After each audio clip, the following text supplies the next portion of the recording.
Hi, in this video I'll walk you through some different types of abbreviations and when to use them. An abbreviation is simply a shortened form of a word or phrase. There are several different ways of abbreviating words or phrases, and we will briefly discuss all of them. Acronyms, initialisms, contractions, and the basic abbreviation of words. First, let's clear up any confusion related to acronyms versus initialisms. If you weren't wondering about this, well, prepare to remain not confused. An acronym is when you take a group of words and abbreviate them to a single word using the first letters of those words, and then pronounce the resulting group of letters, such as NATO or laser. An initialism is an acronym where you don't pronounce the group of letters as a word, such as the BBC or CIA.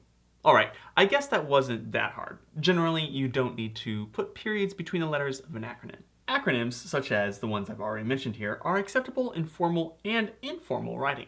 However, you should always spell them out the first time you use them in a paper.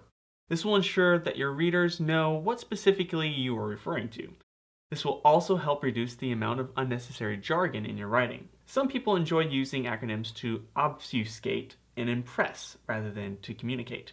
You shouldn't do this. Contractions. You almost certainly use contractions every day. This is when internal letters or sounds are eliminated, oftentimes when two words commonly used together are joined into one word with an apostrophe to indicate where the second word was truncated. Cannot becomes can't, and is not becomes isn't. Some contractions, such as DR for doctor or MS for Mrs., are acceptable in formal writing, while most contractions that aren't titles are not permitted in formal writing. In American English, periods are used after these titles. You should put a period at the end of a generic abbreviation, such as WED, period, for Wednesday, or JAN, period, for January. When referring to a state, you should check your style guide to see what it requires. Generally, when abbreviating a state name, a period is placed at the end. Postal abbreviations are always two uppercase letters, usually without a period. Again, spelling out the word is preferred. Alright, bonus tip. Anacronyms, such as laser, scuba, and radar, are an acronym of which the constituent letters are taken from words that are unfamiliar to most people, according to the Oxford English Dictionary. It literally translates to without acronym. These are usually written in lowercase, but there aren't many, and you would probably already either use them correctly or don't use them at all. So no need to worry.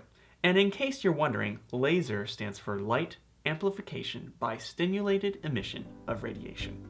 Thanks for watching. If you love this video, please hit the like button, and if you only kind of like the video, well, hit it anyways. Also, subscribe. Thanks for watching, and happy studying.